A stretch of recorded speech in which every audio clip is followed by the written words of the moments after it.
For those of you who have not seen where these previous links are for the previous webinars, if you scroll down on the sidebar, you'll see this one link that we have that takes us to the webinar series, but we continue to improve upon it. Like today's webinar is going to be the second one on this initial adjustment. And if you click on that link, I've already built a page for that to guide us through today's webinar. And you'll see it down here are the PowerPoint slides that I'm going to use to work through the webinar. At the top of it, you could hit that button right there, and that's where you could actually download the PowerPoint if you want to. I would say by late this afternoon, it will be on iTunes and it will be on YouTube as well. And as soon as it's live on those, you will see the video showing up here, populating here. At the very bottom of these pages now, we're creating this resource link. So everything I'm going to be talking about, you could very easily find the resources here for those for the webinar to guide that I use to guide us through today's webinar. And I just wanted to, while we're still waiting a couple of minutes, I'll wait 2 more minutes for everybody to get on, or anybody that's going to be on that's not on already. I'll just, if anybody's on that I don't know, my name is Michael. I see that we've got our partners are on the website too. Look at Clayton Bowers, all suited up and ready to ready to go to court. It looks like he is our partner that many of you will be interacting with when if you go into the prison system. Clayton has really been training to learn everything we can possibly learn, everything we possibly can, to develop a streamlined communication system so that even though you're not able to participate in the webinars, you're going to be able to continue to get the information that we send to people in prison to keep you in the loop on what's going on. And so we've also got Brian, who works together with Clayton. So you will be receiving, if you go to prison, you'll be receiving like this onboarding system that you could use, so you remember where do you send the communications. And Carol, everybody here goes to core links at earningfreedomcorp.com, and you'll get that once you get there. We send we'll be sending packages out to everybody who surrenders as soon as you get there, so that you won't forget on how do you stay in the loop on what we're doing. We're also building something that I hope will be built this week on the website, that you'll be able to fill out a form and let anybody that's in your family or community, let them know how to stay in touch with us and how can we stay in touch with them.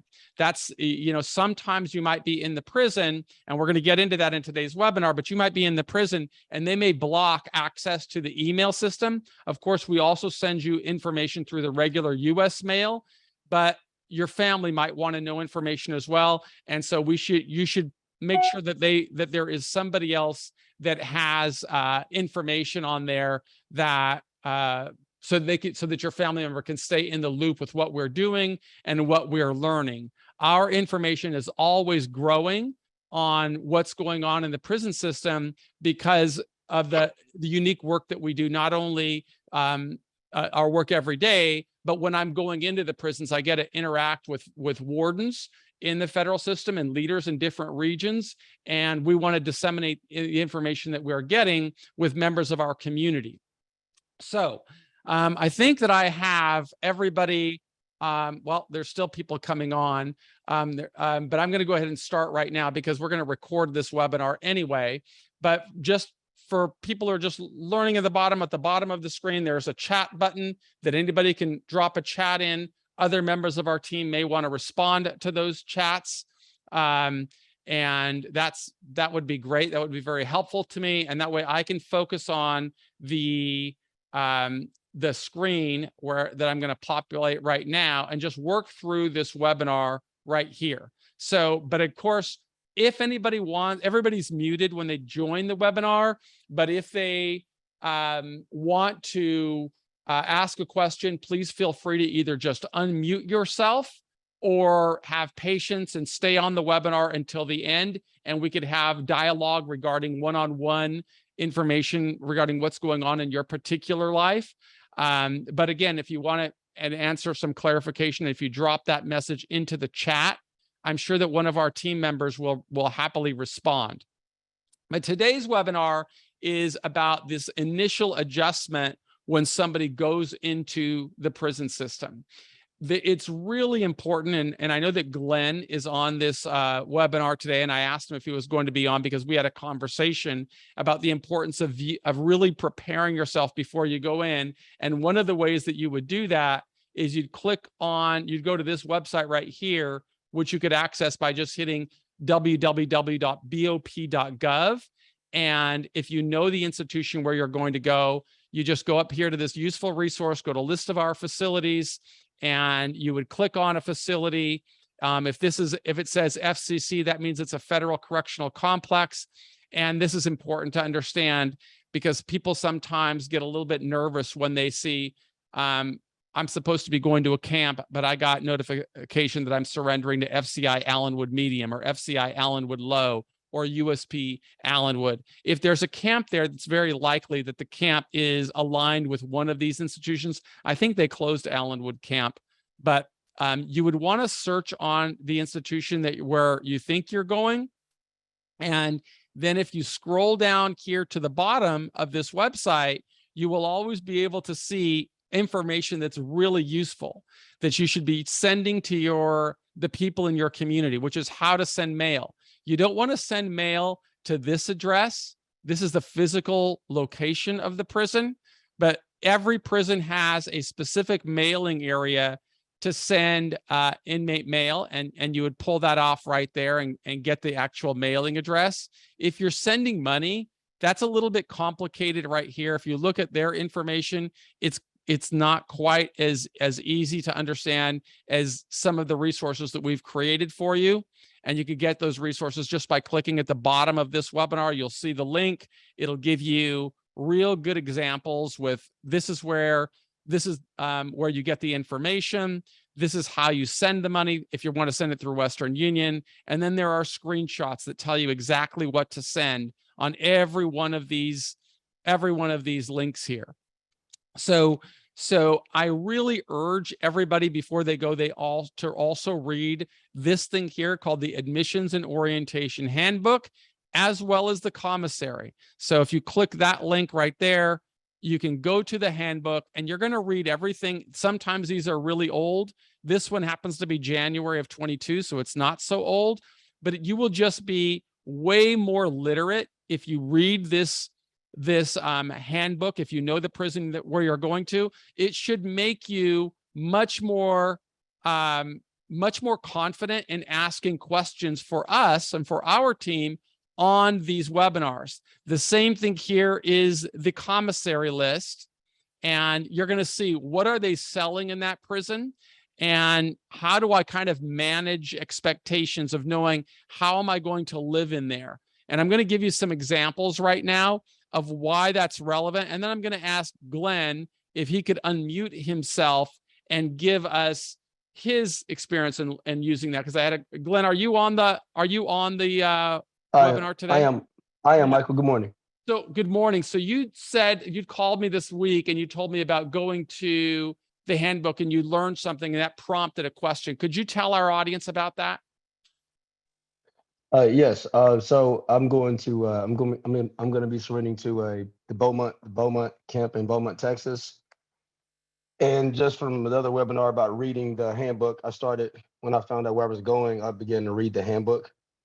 And I'm going to be using the Rdap program. And when I was reading on the brochure, the handbook, it said that they wanted you to be at the camp for a certain amount of time before beginning Rdap. So it wanted you to be within 36 months. They didn't want you to start Rdap until you're within 36 months of your sentence. And so my question was, well, is that accurate? Is that subjective, or are there any stipulations that that makes that like a rule, a law. And so, but until I read that handbook and saw that, I didn't really know that that's even that was a rule in the handbook. Yeah. So you're really, the reason I wanted to bring that up is because anybody that's going into the federal prison system is really going into an environment that's very different from any place they've ever lived before. And there are a lot of questions that I'm sure that people have, but they don't even know how to ask the questions or what questions to ask. And they don't know how to do it in advance. I know that Joseph has a question now. He's been asking Sam about his designation. And I'm bringing this up for a reason, because everybody who's on this webinar, and we've got quite a few people on the webinar, I want you to do exactly what Glenn did and what Joseph did a lot during his time, but now he has another question. And Joseph, why don't you unmute yourself and tell us about the question that you have that you were asking Sam about. Thank you, Michael. This week I spoke to my attorney, and he just brought it up to me that there's a good chance that I'm going to be sent to Brooklyn Detention Center, MDC. He's had it happen to a few of his clients who received a year and a day and 10-month sentences. And so that's the news I received. And that's caused you some distress, is that right? It's something I have to deal with in the journey. Challenges are always going to be in front of me, and this is another one. Well, I want to address that a little bit, because we had that conversation on a previous webinar about where you were going to surrender. Do you remember that? Yes. And that conversation took place before you were sentenced, isn't that right? That's right.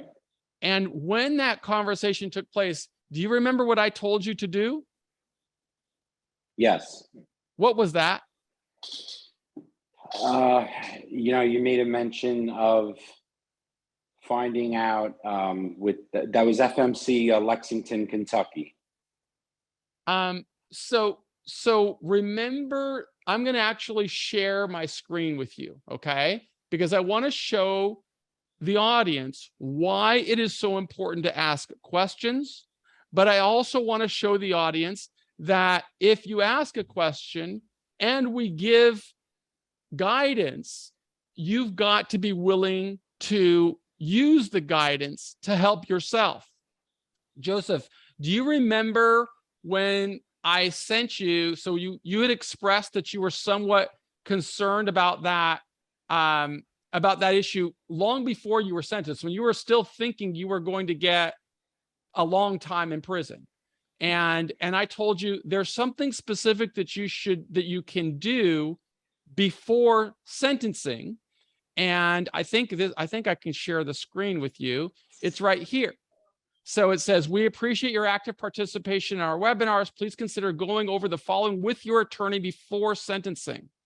I appreciate you wanted to go over all of this, and you wanted to give him this exact language to present at sentencing. Do you remember that we took the time to go over this stuff together? I'm sorry, I'm just working at the golf course. Someone just walked in. Go ahead, say that again. Oh, it's okay. I can read it if it's hard for you to read or something like that. But you had asked me about this really important concern regarding getting to a specific prison, or to at least avoid going to a specific prison. And the response, because you asked the question, I took the time and said, hey, let me write this out exactly what you should give to your attorney, and ask your attorney to present it to the judge at sentencing. Do you remember that? Yeah.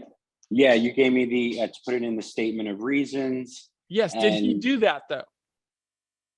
He did ask the judge at sentencing for, because the outcome was a year and a day, it made him like pivot at sentencing, because he was going to ask for a specific, and now that it was a year and a day, he said Otisville or Fort Dix, and then that changed.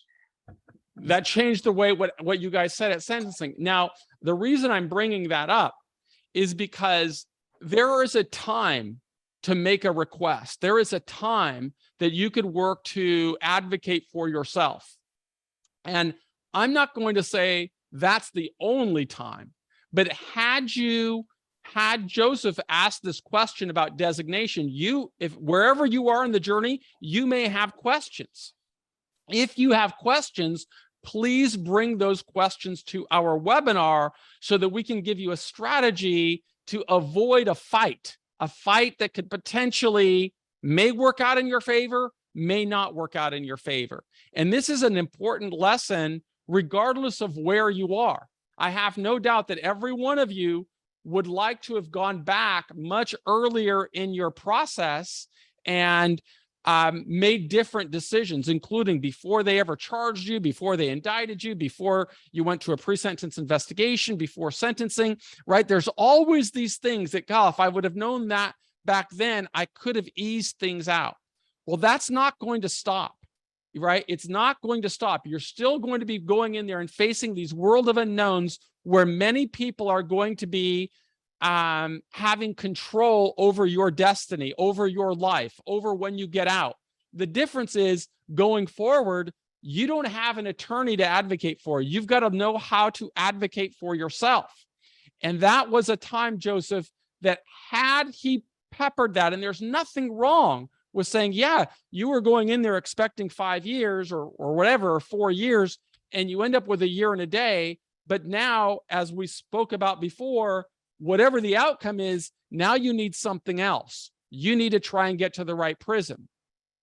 And so I don't know where they're going to send you. You could very easily go to Fort Dix or Otisville if that's where you requested, but you could also go someplace else. But just because you go someplace else, that doesn't mean we cannot work to change it. Now I'm going to ask Glenn to unmute himself and give them your. Didn't that just happen to you, Glenn? Glenn, are you there? Yeah, I'm here. My phone was on mute. Yes. Yes. So my situation was you were definitely, initially designated where? to Buckner in North Carolina, which is roughly 16 hours from my house. And it wasn't what the judge recommended. The judge recommended that I go to a camp, within 2 hours of my home. And we were completely blindsided when the marshal's office called me and told me that I was assigned to North Carolina. And so but you didn't stop. You asked questions. What can I do? And then what happened? Yeah, I mean, it's really to the testament of the team and at Prison Professors, because my attorney told me that he didn't know how to get this destination changed. And he's a really good attorney. But started asking questions, talked to you and Justin. You guys appointed me to one of the members of the team who's proved to be extremely valuable, important in getting things done. She actually helped my attorney write the letter to the attorney at the destination area in Texas who's over that. Gave my attorney specific instructions as to how to do the follow-up. And within 30 days, we had the destination changed, which was a very it was a long shot because they're hard to get changed. It's very hard to get changed. I'm really happy that you did, but Joseph, you just helped, I hope alleviate some of the concern that Joseph has. We don't know what to do now, Joseph. We just have to, but I can tell you it would have been much easier had the lawyer followed the guidance and asked that at sentencing and got it in the statement of reasons. Then you would be going to that facility. Now we don't know what's going to happen, but regardless of what happens, we will have a response. I'm asking everybody on this webinar, and there's a lot of people on the webinar, to remember these lessons, because you may ask us to do something for you while you're in prison, then it's even harder. Okay, we've got a woman that she asked her lawyer to recommend which prison to recommend. The lawyer said the best place to go was in her situation was in Alderson, West Virginia, because he heard that Martha Stewart had gone there 20 years ago. Well, prisons change, right? You have to have this understanding that the prison system is a huge bureaucracy. What's going on in one part of the country is not the same thing as it's going on in another part of the country. And if the Bureau of Prisons doesn't do things the way that you want, there is a time when you have an ability to try and maneuver to get something better done. It would have been easiest for Joseph to solve his problem at sentencing. If it doesn't turn out the way that he wants, then the second best time will be before he gets to prison. Because once the person gets to prison, there's an entirely new set of bureaucratic policies that you're going to have to follow. But you don't even know that because you've never been in this wretched system before. And our job is to help you get the best outcome, so that you can work your way through this, this process. And that's why I said, you've got to know where to start. Well, we're really glad that you're on these webinars, but we want you to start by learning about the institution where you may be serving your sentence. And you can get that information by simply visiting this website right here, and scroll down, look at both the admissions and orientation handbook, look at things like the commissary list, and then that's going to help you ask questions. If you don't know what questions to ask, you've got really different expectations about what's coming, and that doesn't make you stronger, and it makes us fail you. And we really don't want to fail you. It's very important to every member of our team that you never look at us like you may look at your attorney who said, oh, he never told me that. I didn't understand that. I should have known that. If I would have known that, I would have done something different. We are you. We are people who have gone through the system. And we also said, I wish I would have known a lot before I surrendered, because I could have prepared myself for a better experience, to advocate for myself better. But you have to be wanting to get the best outcome yourself. And in order to do that, you need to understand there is a time for us to start the advocacy program. We can't do it too early. We've got to do it at the right time. And we have to understand that if we make choices today, those choices are going to influence what we experience in the weeks, months, years, and decades ahead.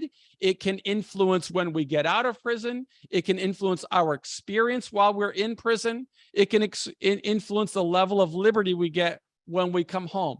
So please start, if you know you're going to prison, make sure that you look at the A&O handbook and read it for that institution. If you don't know what institution you're going to, then just pick another one that's like of the same security level and read that, because you are going to learn lessons that I hope will help you ask questions of our team, and that we can use to kind of spread your understanding of what's coming. What we don't want is anybody going to prison and feeling as if they're not prepared. They didn't know what was going to happen. And a lot of times we will hear that information from people who are in prison. They didn't come into our funnel early enough. And so they weren't on all of these webinars and they didn't hear them all. And you'll notice that we have an entire series of these webinars. It's because we can't give you everything that we have learned in one hour, 90-minute, 2-minute session. Going into the prison system is like going into a career, and every one of you are specialists in something. You know an awful lot more than somebody who's just getting started in your career. And if you would have known a lot more about the judicial system, you very likely would have been making decisions that kept you out of the judicial system. But we can't undo what has been done before. What we want to do is make sure that you are aware of what's going to happen, because if you are aware, that's going to give you a higher level of confidence that you can make it through this tough journey. And so when you surrender, like, what's the structure of that first day? So I've covered this before, but for those of you who weren't on some of the earlier webinars that are part of this cohort of webinars, is when you surrender, they're going to put you inside of a holding cell. They are very likely going to handcuff you on the way from the time you surrender until the time you get there. And on their pathway, what's important to realize is on that pathway of going into going from the time you surrender to the time you go, they're going to talk to you in a manner that you're not going to like. Okay. You're not checking into the Ritz-Carlton. This is the Federal Bureau of Prisons. And sometimes the staff members are somewhat callous because they're trying to create expectations from that first moment.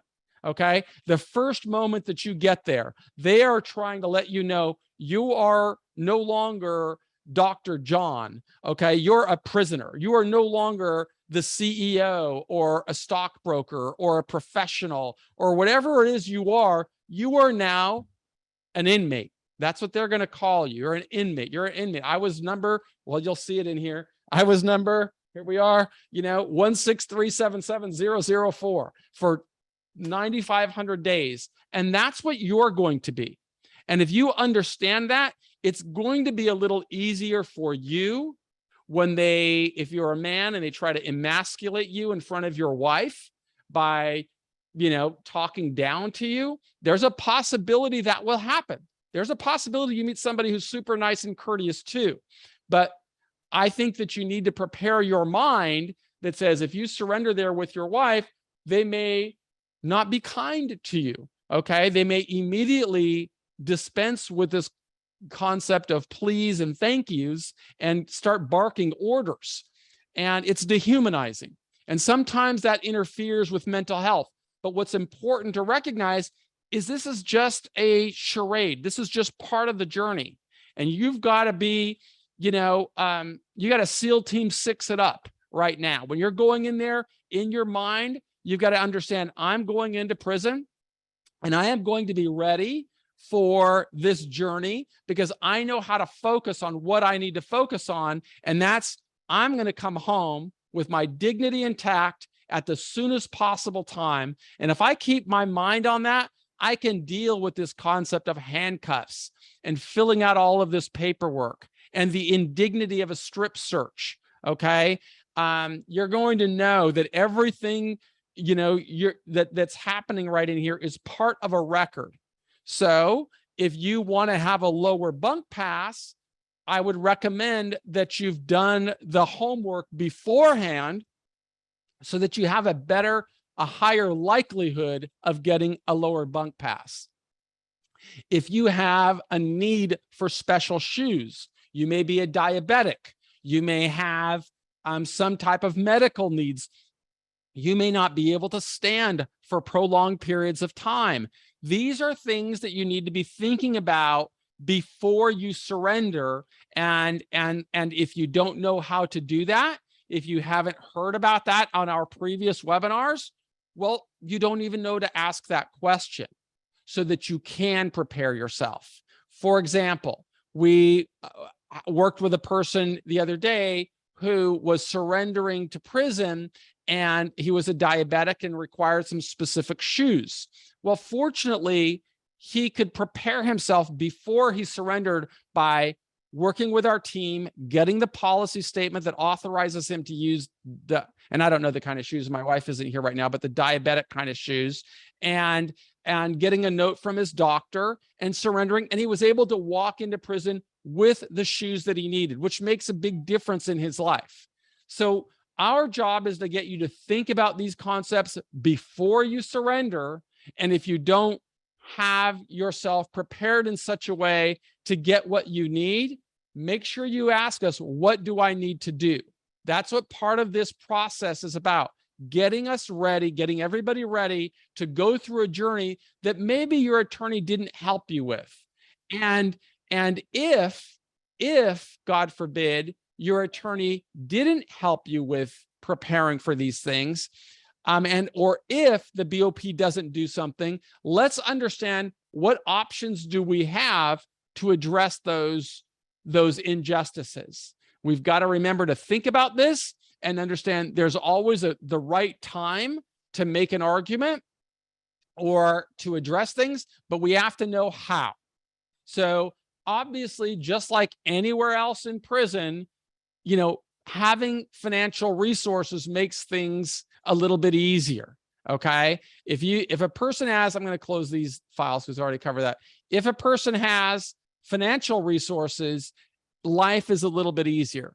Well, when you get there, that's why we have this link at the bottom of this web page. You'll notice these links for you to see, how do you do that? How do you get money to prison? Well, we recommend that the day you surrender, within a couple of hours, you have a Western Union transfer come to your account. This web page here shows you exactly how to do it. And if you want to send money after you get that initial money into your account, you're going to want to send it to this address right here. And you're going to want to give your family members or anybody who's going to be sending you money this information on how to send money. Okay. Now, I think that we also have to talk a little bit about what you'll see on this web page here. How much does it cost to live in prison? And I know on the website, on this webinar, I'm going to have somewhat of an extensive conversation on the FRP plan. In fact, it's there on the next slide. Okay. And the reason I want to have this conversation about money is because money is more important now in prison than ever before.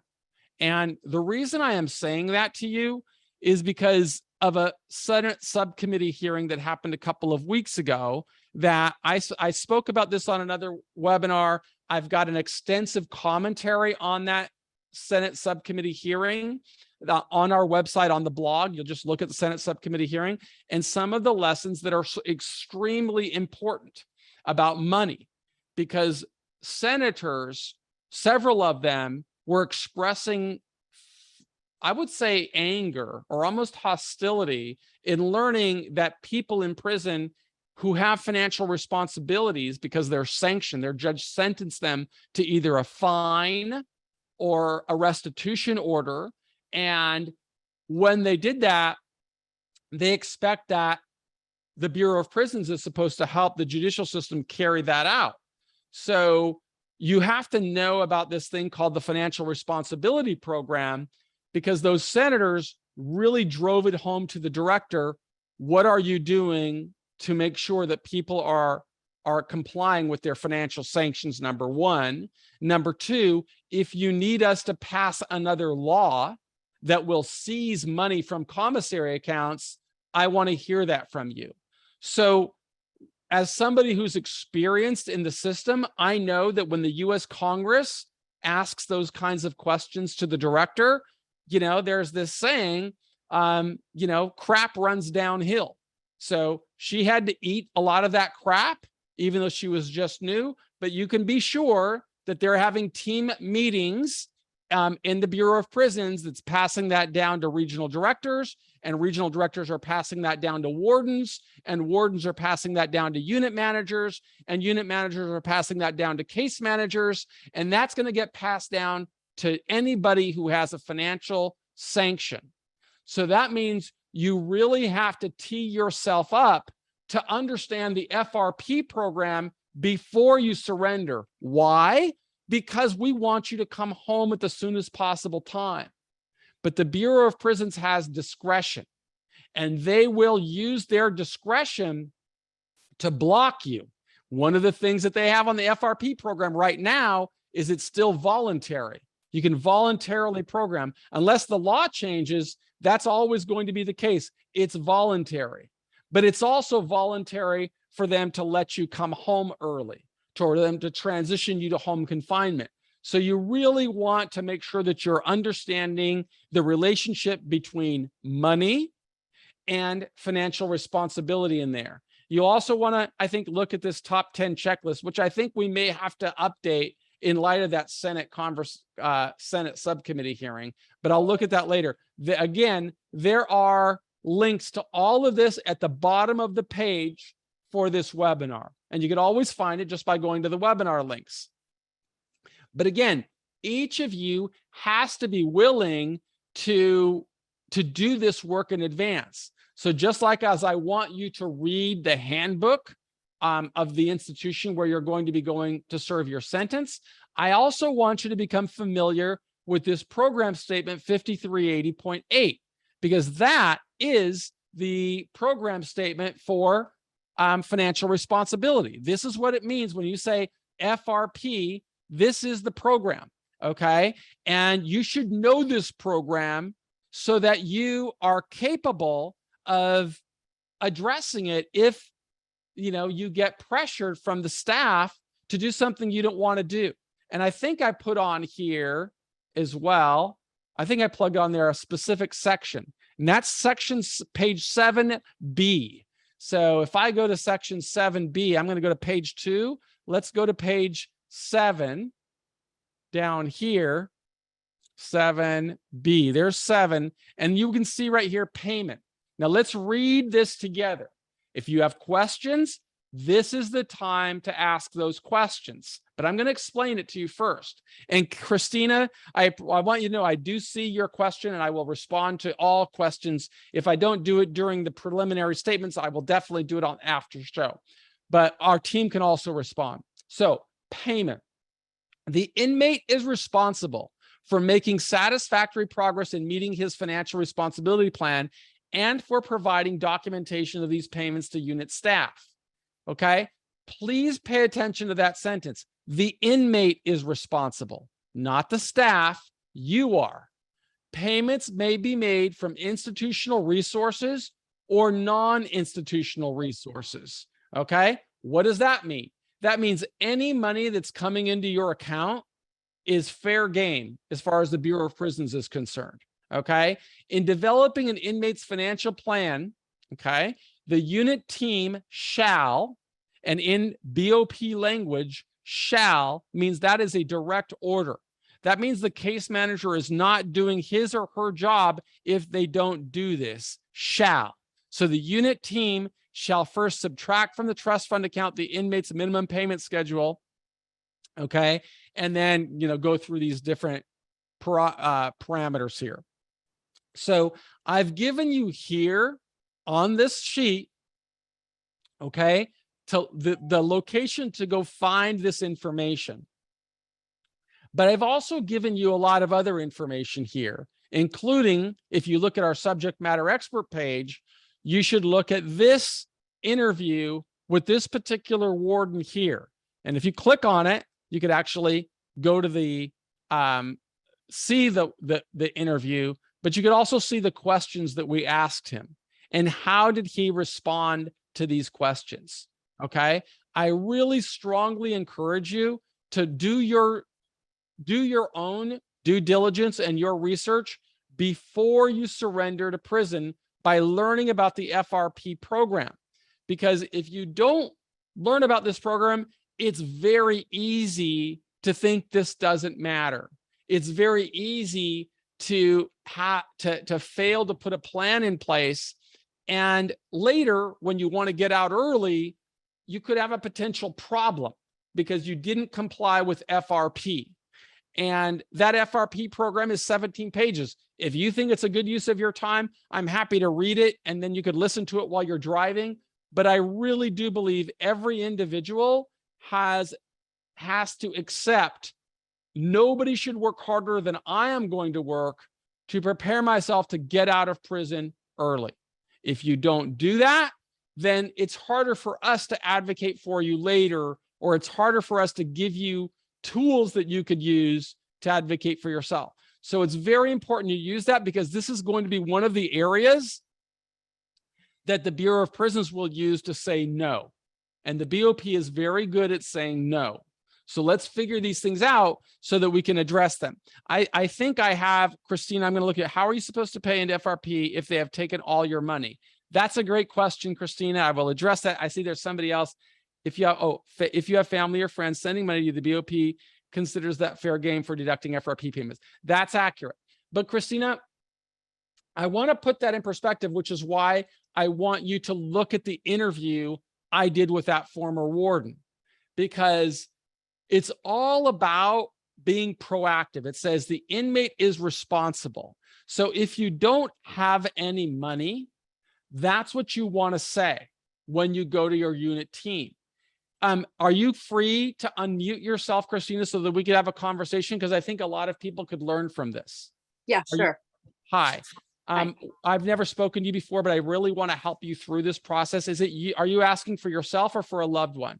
No, for myself, I've worked with Sam and my sentencing is next Friday. Okay, well, I know this is a traumatic time for you, and I hope that you're doing everything you can to get ready for that. But so this is really great. You just asked a question, and I'm gonna push a button here because this is where I want you asking that question before sentencing. Remember how I started this webinar by saying there's an easier time to advocate for yourself, and that you are in that time right now because you haven't been sentenced and you don't know what to ask. Okay. So I'm recording this. So you're going to have this replay, and I wish I had a timestamp. It's 9:12 right now in the morning. So we've been on for about 40 minutes. Go to this section because I want you to tell your lawyer to ask for this at sentencing. Okay. If your lawyer can persuade the judge to say whatever fine you're going to have, a restitution order, is not due until after you finish your time with the BOP, you will save yourself a massive fight. Yeah, my lawyer does nothing, but I did read that in all of your stuff and learned that and put that on my notes to ask for at sentencing. So you have an ability to do this, Christina, and I'm going to say it right now. I hope you're working with our team on an allocution program. Okay. I run the nonprofit, so I don't know what everybody's doing. So forgive me if I'm a little bit ignorant on it, but you may be doing all of this, but I'm just going to say it for anybody else that's in your situation. You're going to have the ability to stand up before that judge and allocute, make a statement.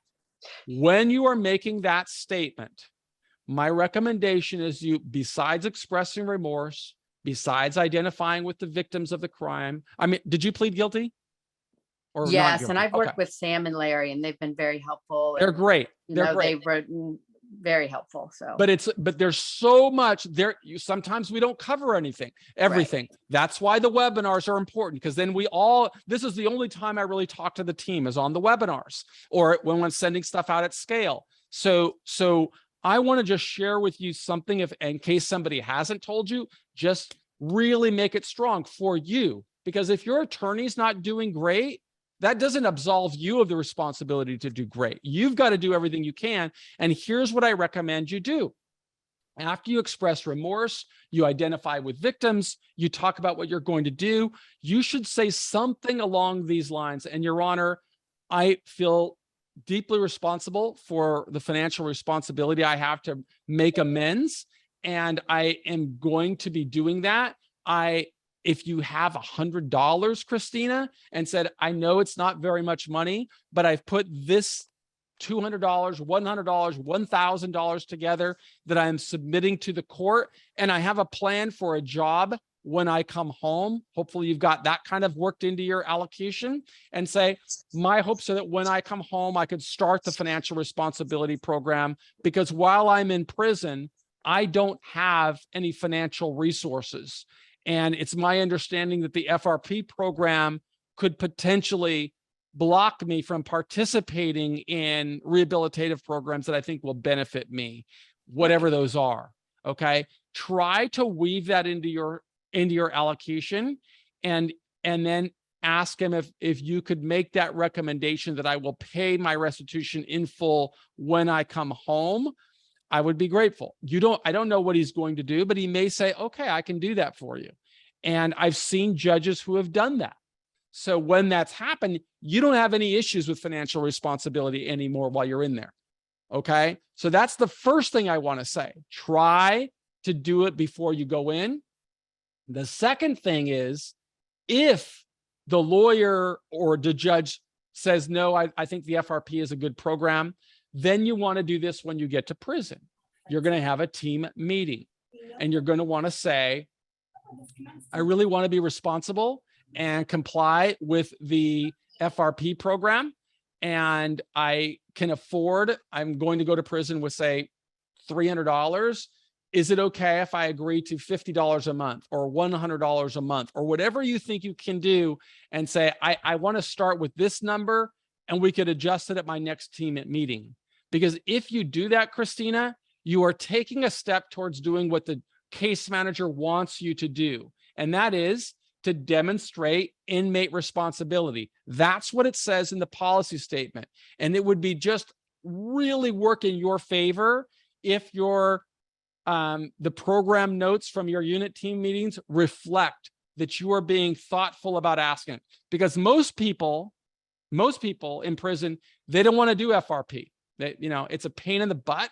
It interferes with what you can spend. But now, in light of what Congress is telling the director, you can be sure this is going to be directly tied to your qualification for a potential transition to home confinement at the soonest possible time.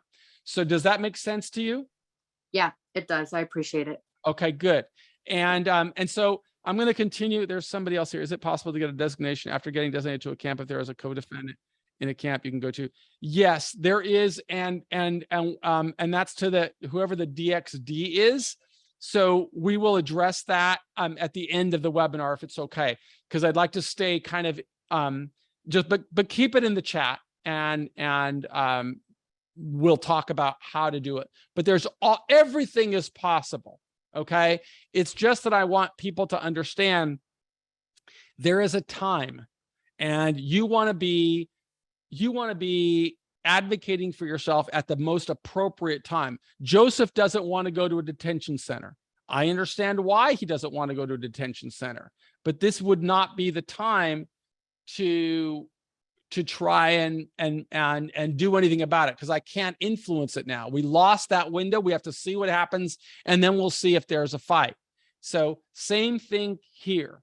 You want to advocate for your earliest release date, earliest transition to home confinement, highest level of liberty early. You need to learn how things work. And that's why I highly recommend you watch that interview with the warden, so that you can get an idea of how he's directing his staff when it comes to FRP. Commissary, I showed you the commissary list, where to get that commissary list. You're going to want to understand that commissary list before you surrender. You're going to want to understand that there are spending limits in prison, and some things apply to the spending limit, like your food and your clothing. Some things don't, like your medical requests, or some of your hygiene. Some does, some doesn't. The money you spend on telephone and email does not count against your spending limit. That's why your spending in prison could potentially be, north of $500, $600, $700 a month to make it really nice in there. Excuse me.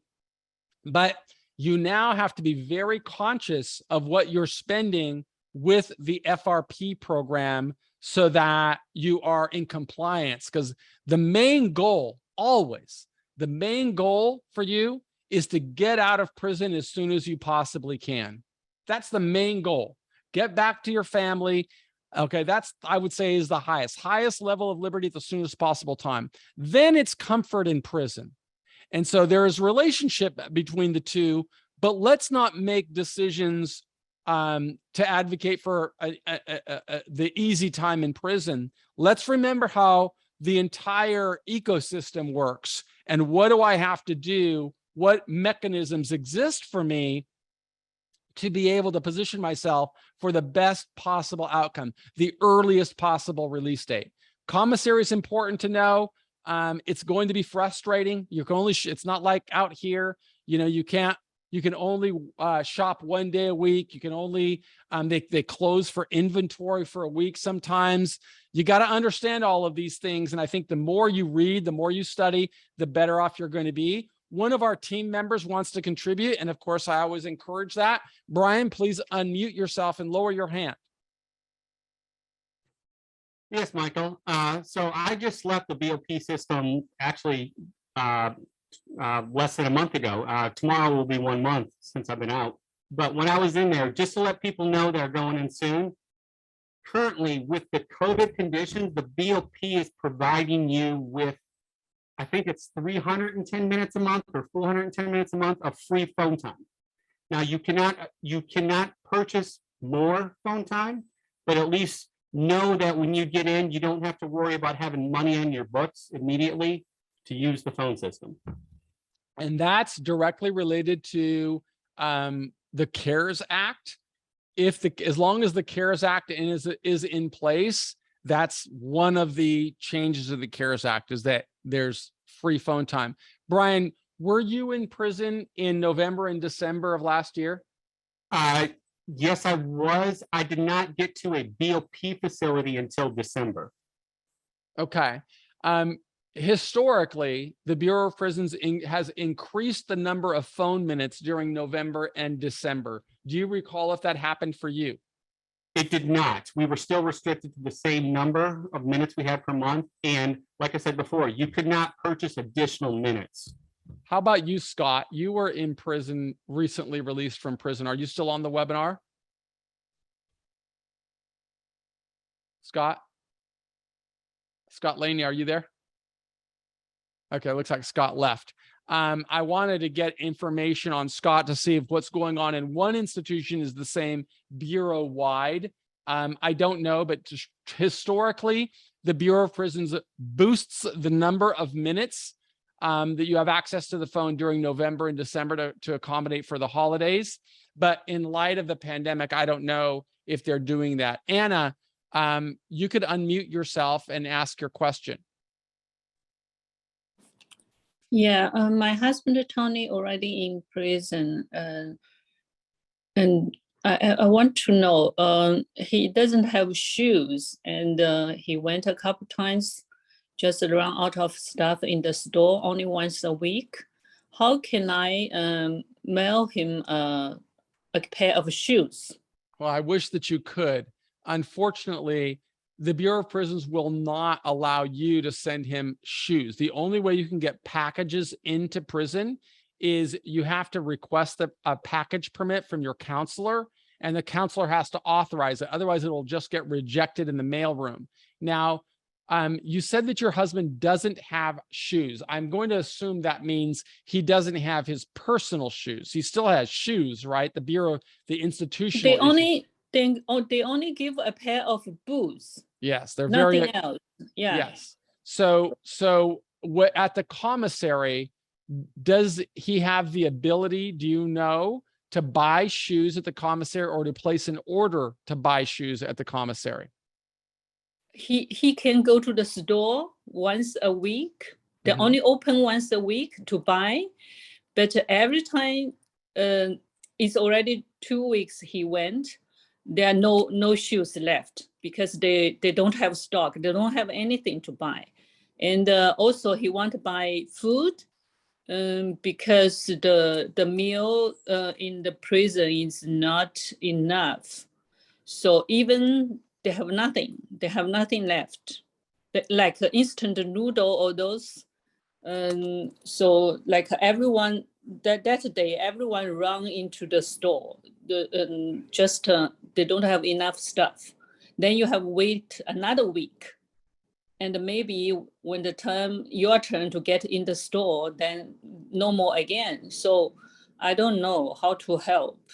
And I think the only way that we can help is by understanding that system.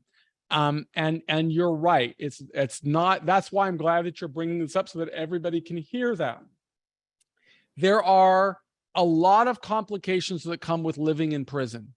And what Anna's describing is a normal complication of living in federal prison. But I would suspect that it's significantly blown up much harder now than when I was in prison because of the pandemic. And the pandemic has had a lot of complications in the Bureau. Number one, a lot of staff members have left the Bureau of Prisons. That was another big topic during the Senate's Judiciary Committee. There's only like 35,000 people in the Bureau, and there's supposed to be about 46,000 people working in the Bureau of Prisons. So there's 10,000 people that should be working there that are not working there. And as a result, there are probably not as many people working in correctional services. And if there's not, that means that they're pulling people from the warehouse to work as correctional officers. So all of the stuff that you may have read about while I was in prison is very different from what's existing today. And so what's not different is that while you're in prison, you've got to have it in your head, okay, I'm going into a very uncomfortable environment. I am going into an environment where I have to understand there are going to be complications. One of those complications may be, it might take 3 months for me to be able to buy a pair of sneakers. Now, in the books that we've published, you can see that there's always a response.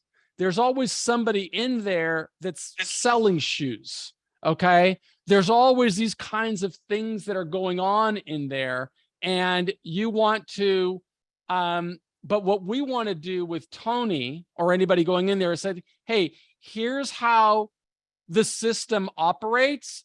These are things that you might be able to do when you see somebody is leaving. You might buy their shoes. They'll probably give them to you. But we have to learn how to live with a lot of disappointment, including wearing those 2-pound work boots that they distribute as institutional issue. Or we have to learn how to advocate for ourselves inside of the prison by asking recreation. Can I order a pair of shoes? Asking the commissary, because sometimes you have to do what's called a special purchase order. But I can't give you a simple roadmap there on what we can do. The only thing I can tell you, you're not going to be able to send him shoes unless it's medically necessary. He probably just wants to buy a pair of sneakers. Is that right, Anna? Right. Yeah, he's going to have to find that pathway. I will write him a letter today as part of my core link stuff that I send out. I need to put a note on that right now for myself. There is another question. I sent you 2 emails, and whenever you send him email, can you please copy me? Because his language problem, and I can help him to understand. I can do Google Translate, and he cannot do that in there. Sure. But are you able to write to him in your language? What do you speak? Is his language Mandarin? Mandarin, yeah. I can write.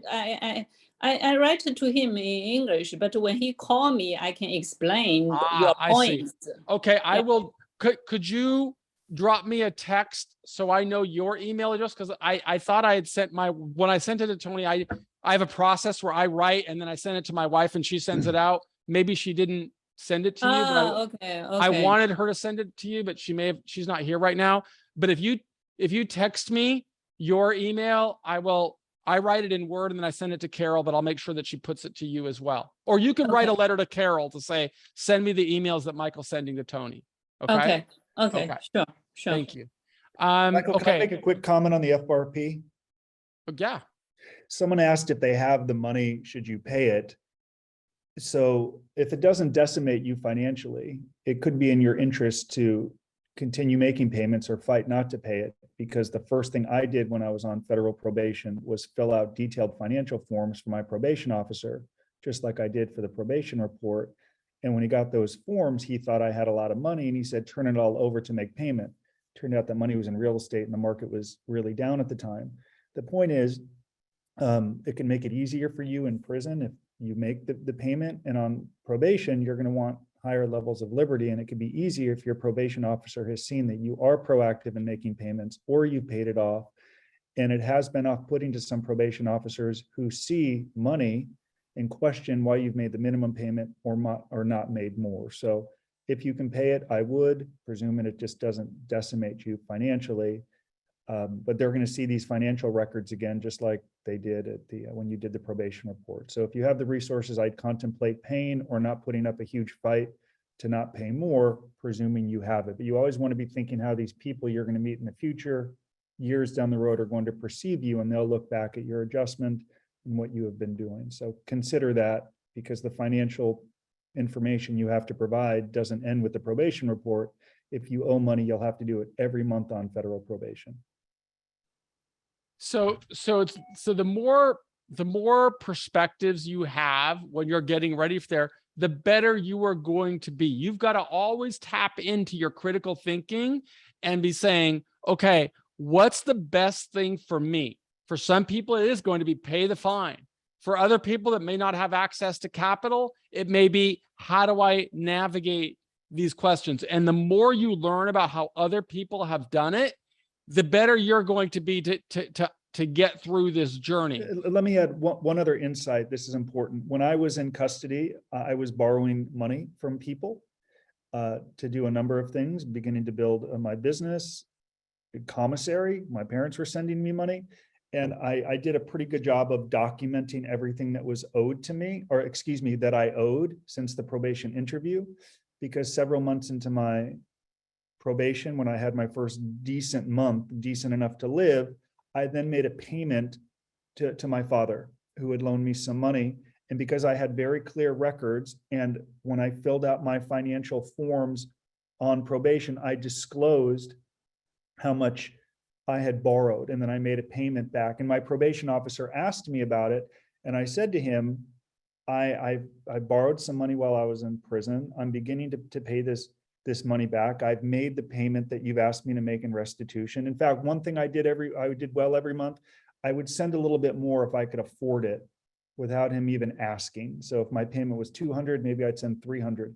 But if you're borrowing money while in prison, or people are sending, really document it and make sure you disclose it. So if you ever make a payment to them, it's not out of the blue where they think you're sending money to someone else and it hasn't been disclosed. So just like you had really good records for your probation report, you want to do the same thing with your probation officer, and just really make it clear. We've had some clients who get notes signed and their people are charging them interest. Just make sure that it's honest and you're documenting it, because you're just not going to be able to send somebody to somebody if you owe money. It has to be very, very clear.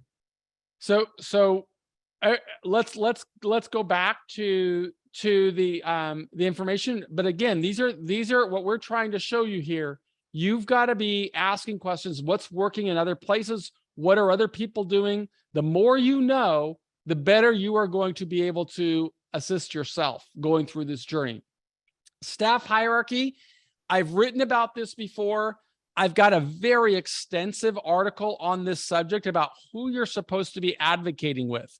You could listen to this from the interviews we have done with other subject matter experts. The warden, but basically what the thing to remember is that, am I on the wrong? Let's see, am I not sharing the right screen? Oh, I'm not sharing the right screen. I'm sorry. I was not sharing the right screen. I want to share the screen. When you're in prison, it's if you're somebody who's done a lot with your life, you typically like to work. Is this the screen I'm sharing? Yeah, it is. You typically like to go to the top and go to a decision maker. But in prison, it's very different. There is a staff hierarchy in prison, and you need to know who are the people that you need to interact with. And so at the bottom of this page here, remember, we have these different links. Okay, look at the links, and what you want to find, what I would recommend that you find is this section on preparing before you surrender, because you want to get a very good understanding of who are the staff members there and what is their role and their duty and their responsibility. The warden, the associate wardens, the department heads, you don't ever have a reason to talk to them. And if you do talk to them, it's generally not going to be met with the response that you want. Custody staff, you don't ever want to talk to them if you don't have to. That includes starts with the captain and the lieutenants and the guards. You want to try, or the officers, you want to avoid interactions with them.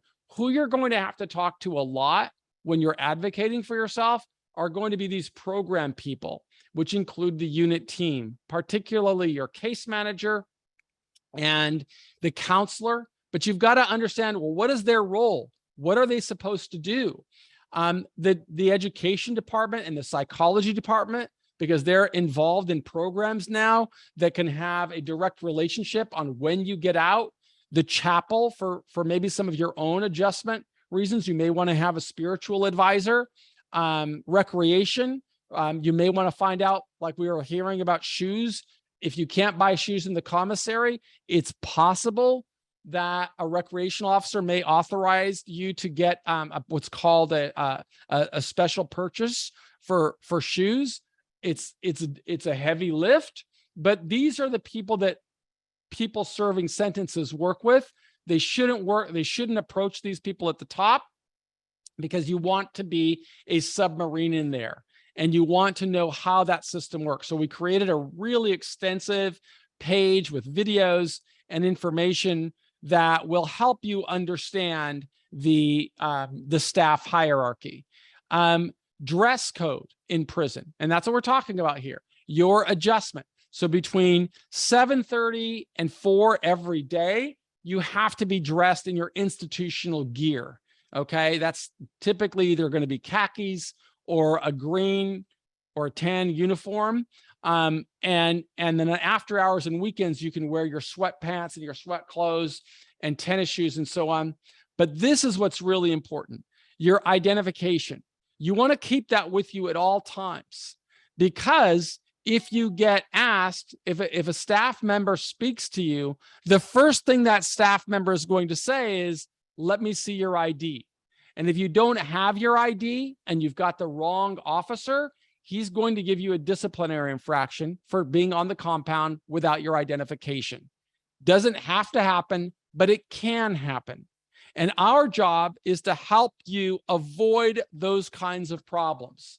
Because if you do get a disciplinary infraction, it will become much harder later when you're trying to advocate for early transition to home confinement, or when you're trying to participate in a program, because they're going to say you have to have 12 months clean conduct, or you could be in a program and then you get a disciplinary infraction. Bam, that disciplinary infraction results in you getting kicked out of the program, and that could be you serving more time in prison. So it's very important that you understand all of these rules, and all of that's going to be in, what did we start this webinar with? The A&O handbook, okay? Yes, you will learn that information when you get to prison, but our job is to help you learn that information before you get to prison. And so start off by learning about the handbook and what you can do, and what does even the ID look like? I got to have it with me all the time. These are important, in my view, important data points for you to keep in mind when you go in there. The more you know about that system, the more literate you are about the system, the better off you are going to be to navigate that system successfully.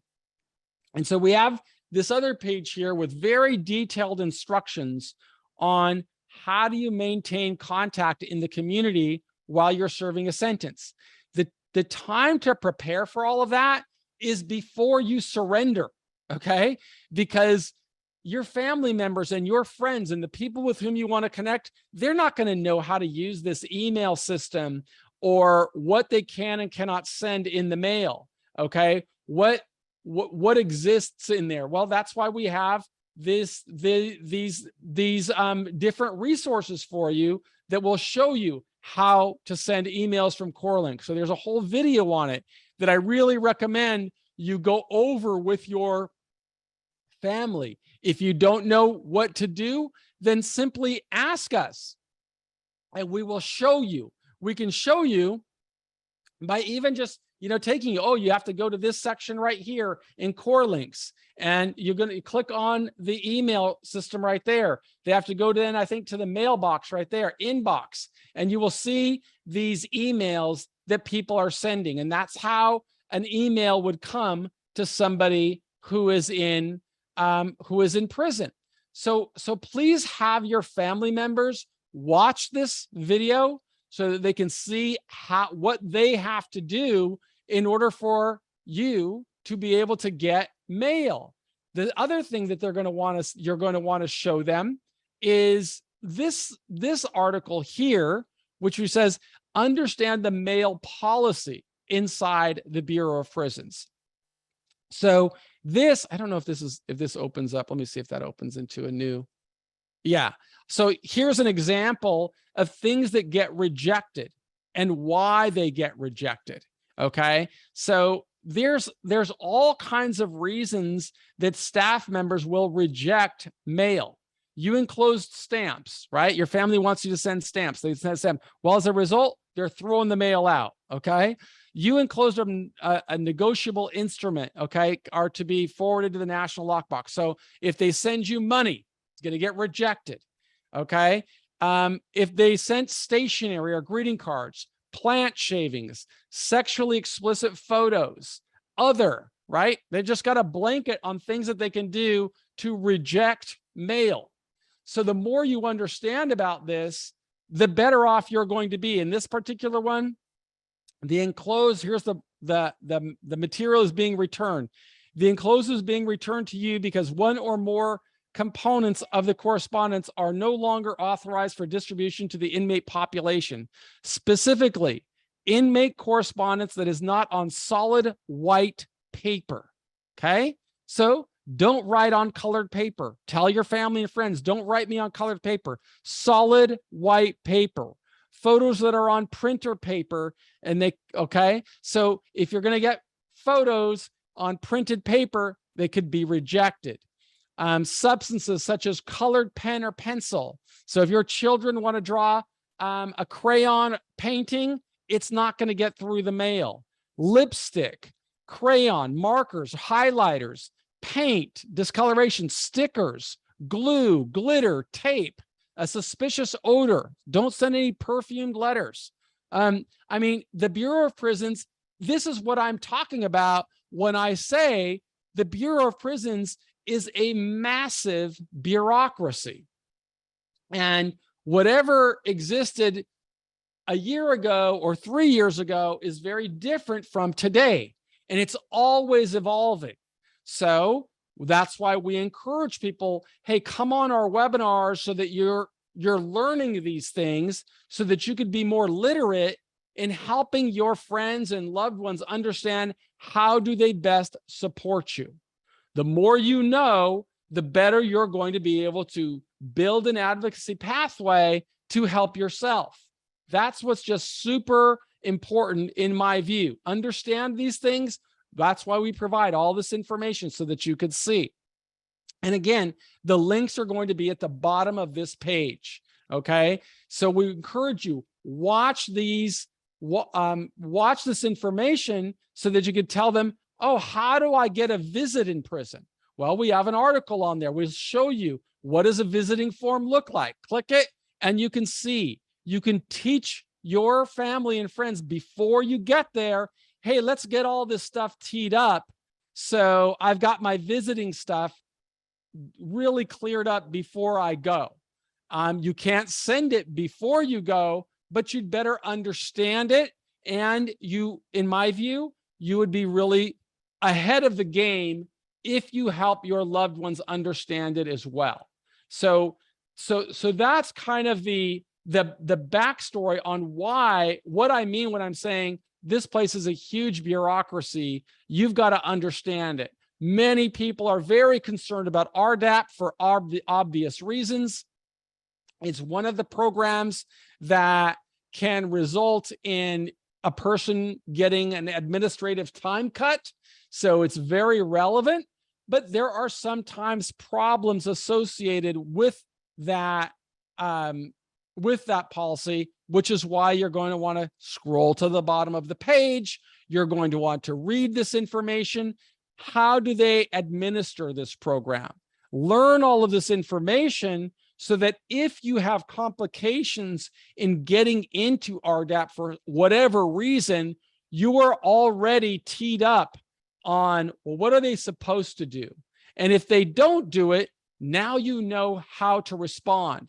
And if you have questions, now you want to ask our team about these questions, because we are not going to be there with you when you're in there. And although we are going to be sending you information regularly through the mail and through core links, communications are going to be much more difficult for us once you're there. We've got great people on our team. We monitor hundreds of email messages. Brian, are you on the call right now? Yes. Brian? Yep. Would you tell the team about your call that you gave me last night, kind of freaking out a little bit? Tell them. Okay. Tell them Okay, what yeah, happened. okay. So yesterday I sent out my introduction email to the Core Links community and the Impact community. And it was very overwhelming for me, being someone that was just released less than 30 days ago. In fact, you know, as I said earlier. Today's day 29. So I know what it means to have that contact when you're on the inside. And these people are reaching out to me, and I wanted to spend 30 minutes responding to every single person. And that just wasn't possible. And I didn't know where to start, and so I called Michael. I said, hey man, I said, I'm just overwhelmed. I said, I didn't realize my reaction to this response, because I know what it means when you're inside to have someone on the outside that's fighting for you. So, with that being said, yeah, go ahead. no, I mean, with that being said, yeah. So, I'm trying to come up with a solution to let everyone know that, yes, I did hear you. I feel what you're going through, because I went through a lot of those same struggles. And because I could see it in these messages, I could feel it. It wasn't just words. I could feel the emotion. And to me, I mean, that motivated me, and it gives me real purpose. Thank you, Brian. And my response to Brian, and this is what I would be telling on everybody on our webinars. We are really passionate about wanting to help everybody in the system. We wish that we could change the system, but we all have different roles here. And although I don't talk to most of the people that are on here, other than on these weekly webinars, I'm always working to gather information and disseminate it at scale. Meaning you have to get this information and know how you're going to use it yourself. And you should also know, what is our team doing? We're always growing our team. We're always trying to train our team. So Brian has come on to be one of the people that's going to manage these communications. We also have Clayton, who is managing this information. We have a new member, Crystal, who's training to be ready to respond, because as you can see, there's 40 people on this webinar right now. I don't know if all of you are going to prison, but if you are going to prison, you're going to be responding.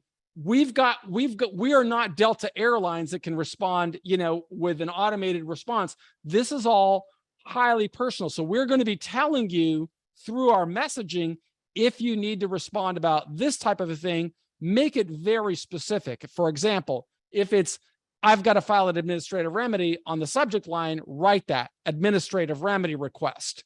Okay, I need help with this program, write it on the subject line, and just try to ask a question, because then what we're doing, we're building this body of work, this library that, because a lot of the questions are going to be similar, whether you're in, Kentucky or you're in Maine, they're going to be similar. We're going to have a lot of feedback that we can give you to help you advocate for yourself. But this requires us to always be training and always be creating. And although Brian would like to write a very extensive email back to you, we can't do that when we have 1,000 people writing us emails every day. So Clayton, I know that you're working hard to help us, but we're always hiring more people to assist us with this as well. Clayton, go ahead and unmute yourself and respond. Yeah, Michael, I was just going to expand on what you and Brian were saying. And Brian and I have, connected a lot, and he's a brilliant source of information. The one thing I wanted to point out, and I sent to a couple people actually too, when you do get incarcerated, part of a great ability for us to answer your questions is when we send out something like a survey of something. It may seem minimal at the time, but I've been encouraging people to always participate and feed us everything you have, so that, these answers are swifter and much more efficient, and great body of work in the future.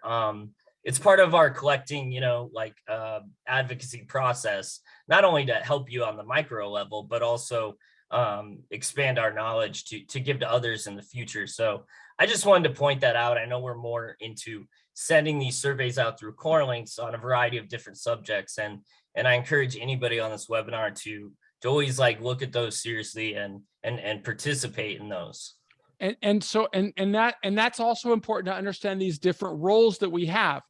We're striving, just so that you know, what we are striving to do is build more mechanisms to persuade the Bureau of Prisons more reasons on why they need to increase access to home confinement so that people are serving their time on home confinement. All the information that we're getting is going to be data that we can use to publish information about people, what they're doing. Why is it important to get home? I mean, I don't know all the different things that I'm going to be creating, but I know I'm going into all these prisons across the country, and I have the ability to talk to wardens. I'm going to be able to have the ability to get information that I can disseminate through our team to you. And, you know, it's important that we do it in an honorable way, but always with this idea that says, we're here to serve you all the way through your journey to get you the information you are going to need to help yourself. And the more we gather, the better we give. So yes, we will be sending more surveys and questions for you so that we could use that to help you down the road. So let me see. This webinar is going so long. I apologize. We've just got so much to cover, and we just keep trying it. Justin had earlier mentioned the importance of journaling and memorializing a journey. I've written about that a lot, but because it's already 10 o'clock in California and 1 o'clock on the East Coast, I'm going to add these to our next week's webinar. So because I've got a lot to say about these, but I'll be on here for 3 more hours if I do. What I do want to, now I want to turn to your questions because it's so late right now. So I'm going to turn to your questions, and I'm going to ask, first of all, if I haven't covered something that you want to have covered already, please start. I'm going to start by just asking somebody to unmute themselves. Is there anybody that wants to unmute themselves and ask a question? And while you're doing that, I'm going to look through the chat bot and see what didn't I cover here. Okay, nobody's unmuting themselves. So I'm going to start from the bottom and work my way up, just because that's how it's showing on my screen. This is Zoom user to everyone. It can be more limited depending on the local prison's policy. Email for BOP policy, letters, books, photographs, newspapers. Okay, so it looks like that there's somebody in the chat, ZU, but that email is proactive 3-year project. Is that ZU?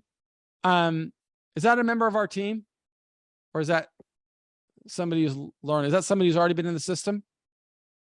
Yeah, it's Larry. Sorry. Pardon? Michael, can you hear me? It's Larry. Larry from the team. Yeah. Oh, hi, Larry. Oh, okay, great. Okay, so I don't got to answer that one. I just didn't see it says Zoom user. Okay, thanks, Larry. So Larry had given a comment to everybody on the team. Where's the article on the Prison Professor's website, please?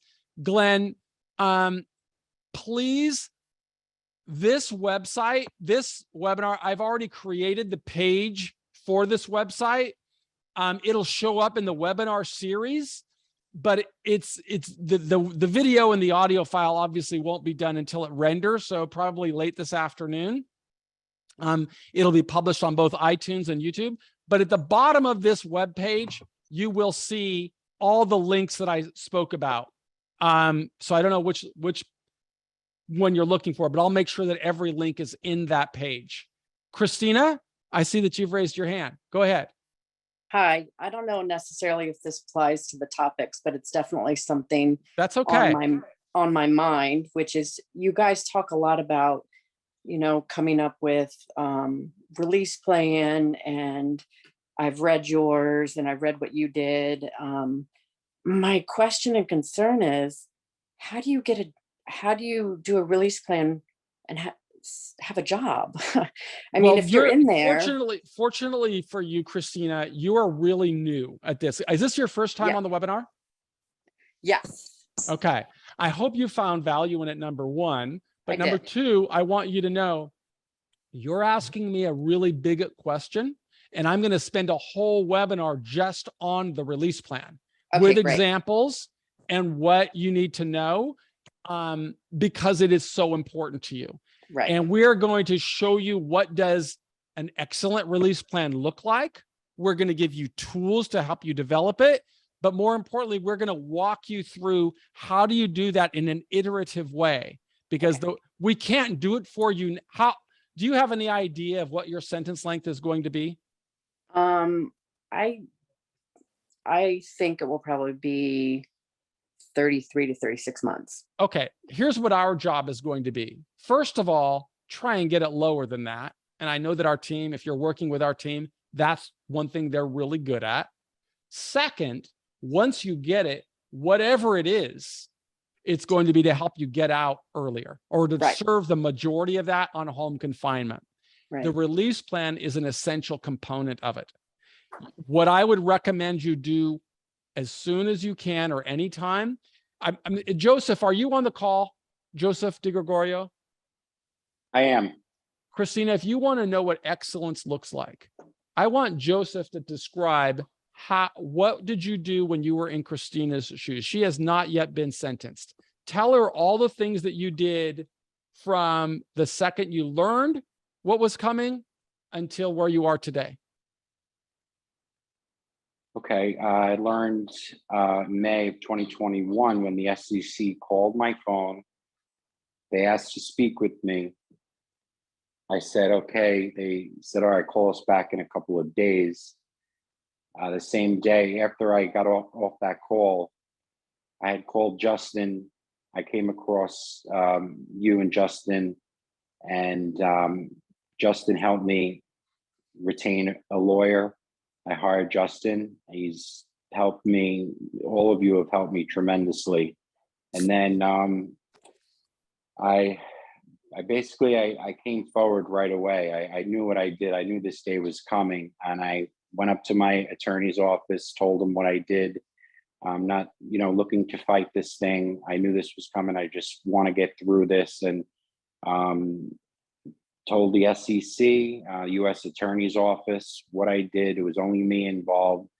There wasn't any co-defendants. My firm at the time didn't even know what I was doing. And I basically, just owned it from day one. And I came forward, and then they sent me, my lawyer, a plea in December of 2021. I accepted it right away for a plea of 41 to 51 months. And then in March of this year of 2022, I pled guilty in Brooklyn Federal Court. They photographed me. They didn't even handcuff me.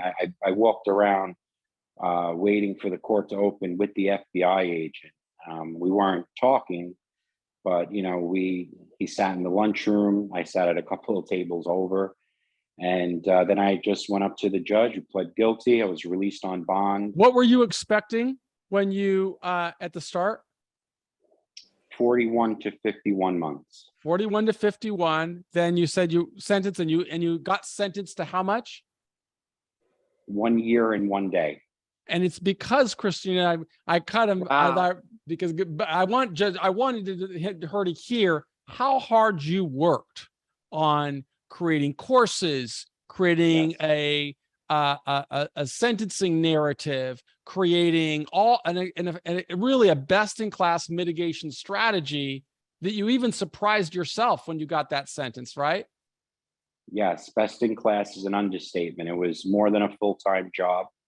The narrative was amazing, and it kept growing because when I started doing my narrative in July of last year, it was getting updated a few times because of the work that I was doing, the community service work, the speaking in detox clinics, whatever I was doing, I was updating it. So I updated the narrative a few times before sentencing. The work, the video that I did with prison professors was very helpful. The judge mentioned that at sentencing. The judge even read off part of my narrative at sentencing. And you were more influential. This is Christina. The reason I'm bringing him is because I believe Joseph was more influential in his sentence than the lawyer is. You are going to be more influential than anybody else. And our team is the best in the world at what they do. And I'm Absolutely. very confident they will help you get through that. Yeah, But that's great. Even then, when you get it lower, it's not going to stop. After that, there's going to be more things. And we want to help you get ready for the best transition home. And we want to help you when you're home, the highest level of liberty. And when you can, get you off supervised release. That is the whole process that we want you to be a part of. And Sam is great at walking you through how we've done it with other people. Larry is great. And I just have the most trust in them.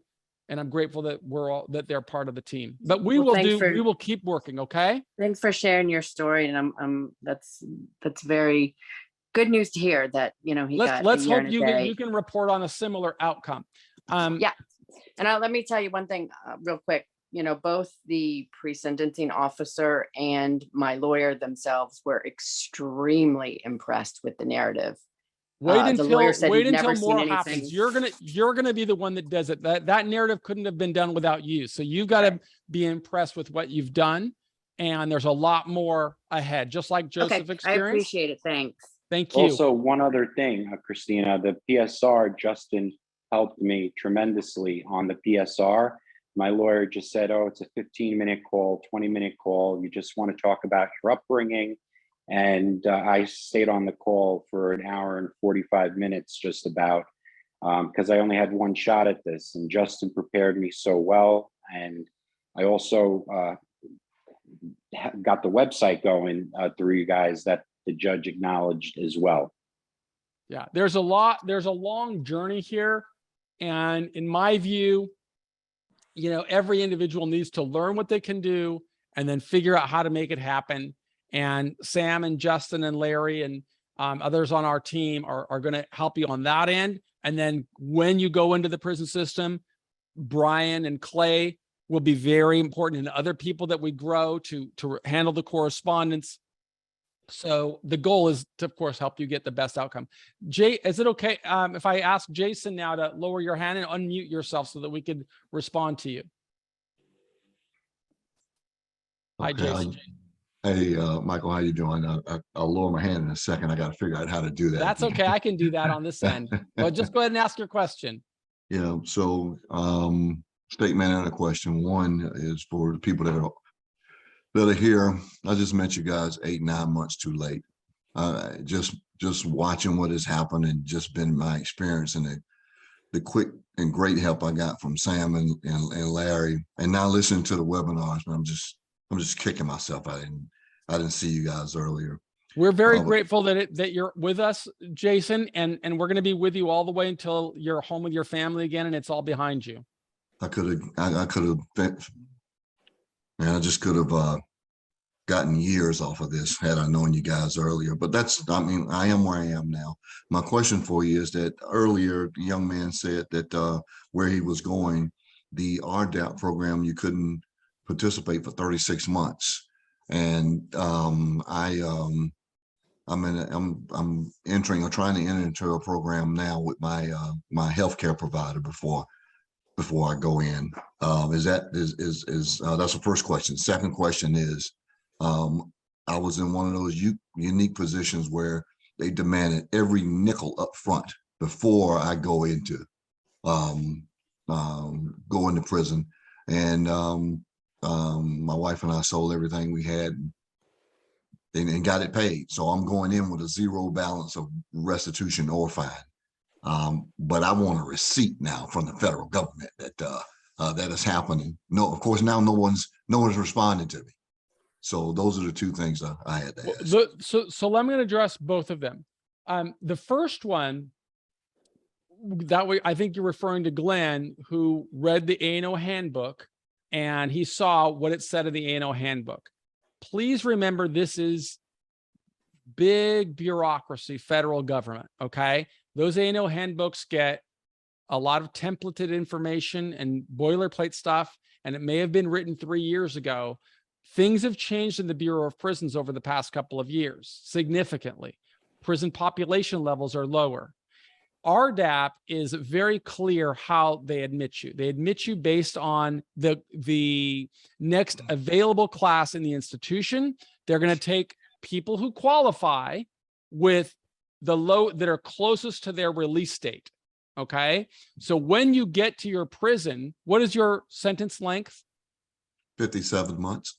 57 months. So with 57 months, you know that you're going to have a projected release date using statutory good time really easily. 57, 10%, 5.7, 2.5, 6, 7, about 8 months. That's going to take it down to about 49 months when you start, about 8 months. Yeah, 48, 49 months when you start. Then you're going to be, while you're there, you're going to be competing to get into the class with other people in the camp. So in the camp, we have kind of used as a guide 48 months, that as long as you're within 48 months, that's kind of when you're going to go. When Glenn read his ANO, it said 36 months, but the prisons were more full 3 years ago because they didn't have the CARES Act and they weren't executing the First Step Act yet. So when it was 36 months is because there was more people in the camp. Right now, you see far fewer people in camps than existed 5 years ago. So I think that our data shows from our subject matter experts that when you are within 48 months, you're close to getting ready to get into the next class. But you also should anticipate that you're going to be at the camp for about 2 months before you get in there. So it depends where you're going when the Rdap program is going to start. What's going on in Miami may not be the same thing that's going on in Lexington. Okay. So, but I think that you are going to be qualified to be at the very top of the list, and you'll get into Rdap within 2 months of surrendering. I think that's a good guideline to think about. Okay. Well, let me touch on one thing, Jason, and this goes back to can you hear me okay, Jason? Yes, sir. Goes back to the call we had in Chicago last week. While we can't change perhaps what wasn't said in the probation report, and we can't change that because it wasn't said, it's not documented in the lawyer, and I don't doubt an issue exists, but sometimes people are told, don't disclose it. It will make you look bad. It will work against you. We can't change that. So I think it's helpful that you're trying to disclose any history that exists. Always a good idea to get treatment. And you'll want to articulate that. I just want to reiterate that there are some weaknesses because there wasn't a prior disclosure, and that's not necessarily in the record, but that doesn't mean you should stop trying to get help. You could articulate honestly to a case manager, I've had this problem, was embarrassed to disclose it. I've begun to get treatment. Here's some evidence of that. But I want to reiterate, we just can't change decisions that were made leading up to your surrender, and that could work against you in trying to get into the drug program. I just feel it's important to reiterate that. All right. You asked about, I'm gonna get back to that one as well, what Justin just said, because I didn't know that you had that complication. But with regard to your FRP, don't worry so much about that FRP. If you've made the payment, it's going to be documented as soon as you go to your first team. And I want you to feel you're going to be okay on that front. More importantly is what Justin was just describing. If you don't have documentation on the need for this, it's one of the reasons that I actually coincidentally just happened to have it on today's webinar, and it's right here. You definitely are going to want to read this document, because there is a statement here, and I'm going to find it for you. This is the policy statement on Rdap, drug abuse programs, right here. Drug abuse education course, target population. I'm just scrolling through it and reading as I go, because I want you to be aware of this before you testing and security. Hold on a second. I got to find the specific area. Okay. Programming. You've got to know what your rights are if they say no. And I think I got to find this section. I think it's page program documentation. Okay. Required documentation to be completed by no, that's not it. It's not that. It's expulsion. Residential reentry placement. Here's the documentation on placement. Okay. And you want to know this language because you may need our team to help you with this. Each warden is strongly encouraged to approve inmates who successfully complete the non-registered blah, blah, blah, on occasion, administrative factors, consider RSC placement. Just see, hold on a second. I'm looking for some specific language for you. This is Rdap here. Okay, this is the rules on Rdap. Page 8. Be looking at starting on page 8. Admission criteria. It must meet all the following criteria. Must have a verifiable substance use disorder. Must sign an agreement acknowledging program responsibility. When beginning the program, the inmate must be able to complete all 3 components described in section A. Okay, this includes the critical RRC or home confinement, TDAT program. Okay, and inmate previously determined DAP unqualified to use RRC examples. So they've got examples here of who they deny. Co-occurring. Crap. I need you to read this entire thing. Are you on the webinar next week? I am, yes. Read this entire program. I will too, because I don't want to spend an hour going through all these details. But I really want you to see what you do. I'm going to find it for you. I'm getting closer. I feel it. I feel I'm getting closer. And there's so many people that need Rdap. No verifying documentation. Bottom of page 12.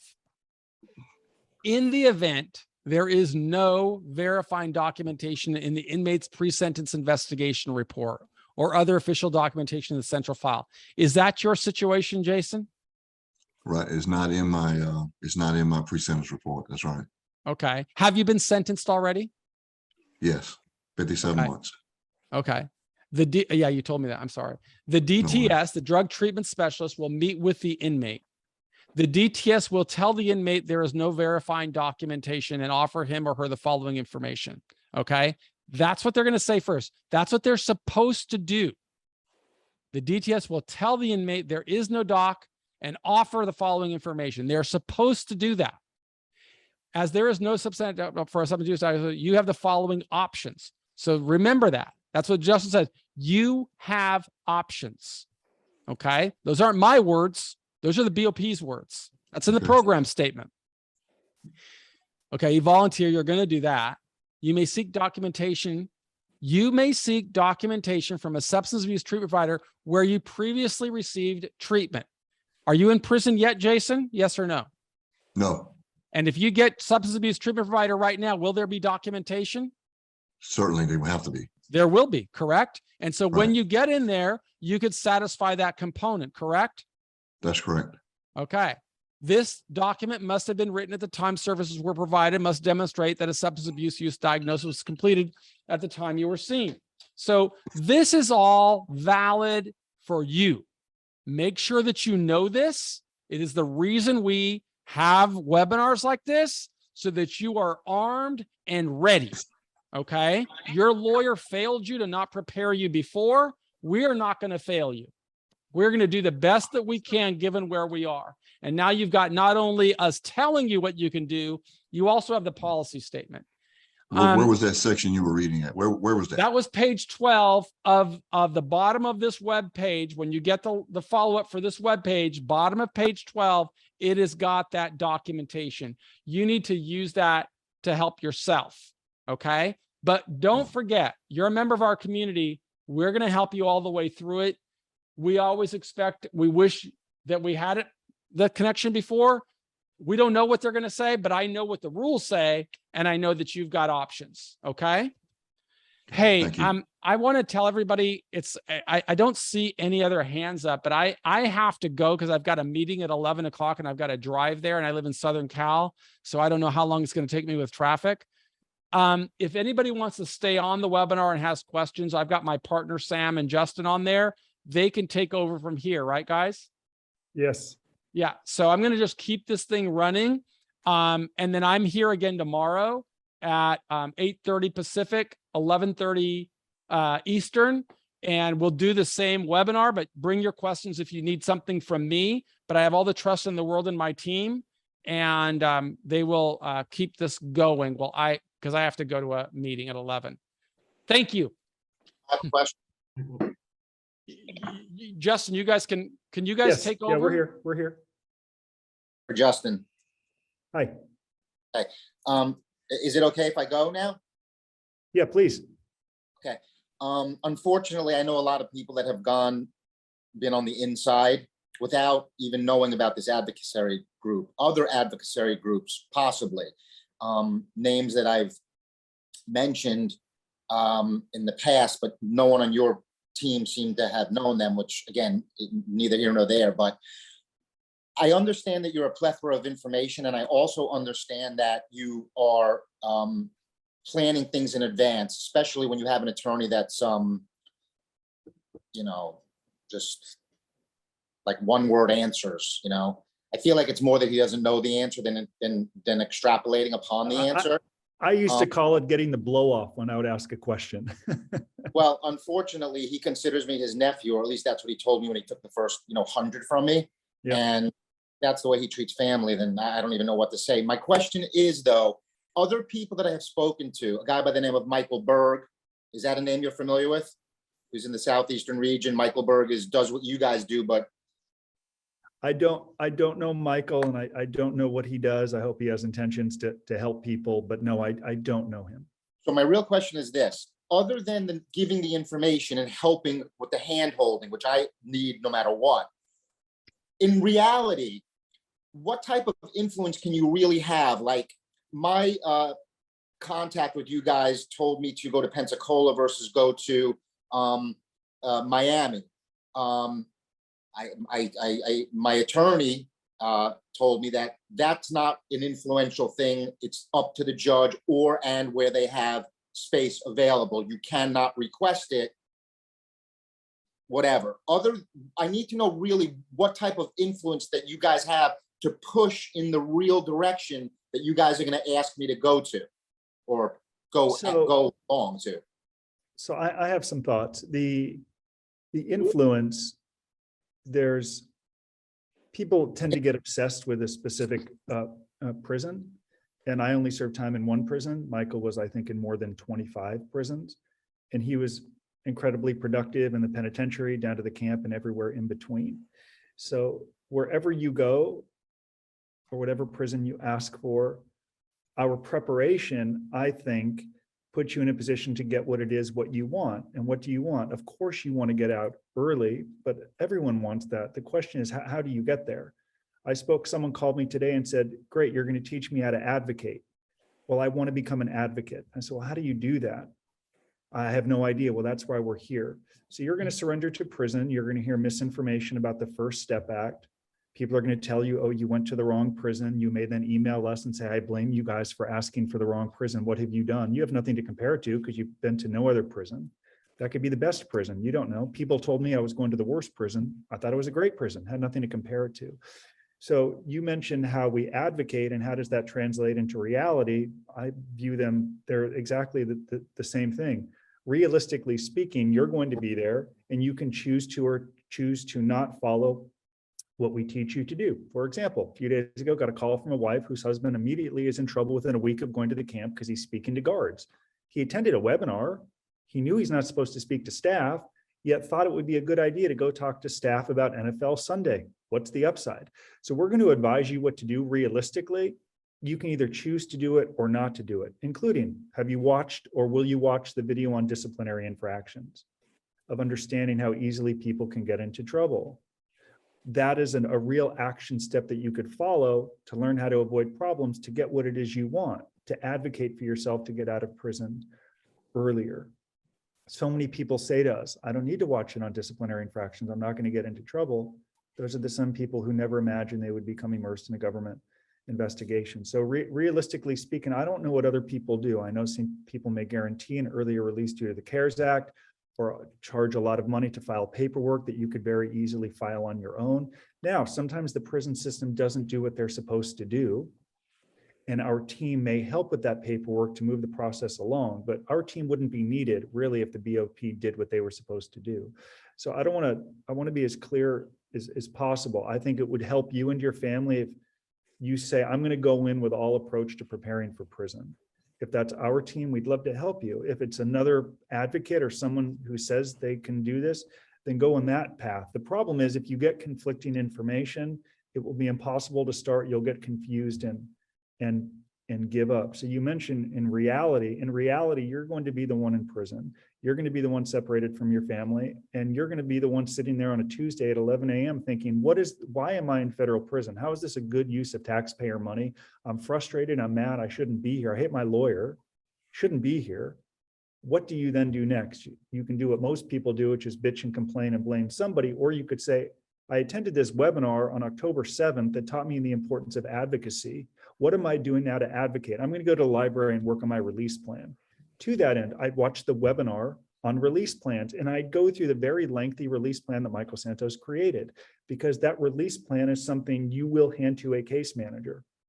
Because what will you see in prison? I'll tell you, most will be outside the case manager's office saying, oh, I got to get home to my family, and there's a job waiting for me, and I didn't mean to do it. They're going to say, you should have thought about that, dummy, before you broke the law. Or you can follow the advice that we're giving you. Here's my release plan that I've begun to create. In fact, it started before my sentencing. Here's my sentencing narrative. Since I've been in prison, I've attended these programs. This is what I've learned from these programs. This is how it's helping me in prison. This is how it's going to help me when I come home to no longer break the law and come back to prison, because they view you as an inveterate criminal. They think you're coming back. So you can demonstrate through this release plan why you're different and leave it with them and not ask for anything. Then you can go back to whatever it is you're doing. So this is what I'm suggesting to you. You mentioned like advocacy, and in reality is you're going to have a choice all day in federal prison on what it is you want to do. So you can be like some people who call us and say, I've hit my 25% mark due to the CARES Act. Why aren't they releasing me? Sam and I get those calls every single day. Joe Biden hasn't rescinded the CARES Act. I'm at 25% of my sentence. Someone called me recently and said, the First Step Act allows me to apply for a compassionate release. Or his wife called, I want to file. How long is your sentence? 48 months. How long have you been in? 2 weeks. Does it seem realistic to you that your sentencing judge is going to release you after 2 weeks on a 48-month sentence simply because the First Step Act allows it? Let's embrace the reality of the situation. You'll be there. You can choose if you want to create a record that demonstrates to a case manager why you're worthy of leniency without a guarantee that it even works. But maybe it influences your probation officer on the other side when you release from prison. And if none of it influences a case manager, when your family meets with you or when you call home, they're going to see that you're productive and you're working and you're not kvetching, as us Jews love to say all day. You're productive, you're doing the work. So when I heard reality, in reality, we're going to teach you what to do, but the choice is going to be yours on a Tuesday in prison at 11:30 when you are irate that you're doing dishes in the dish room and you think you should be home working.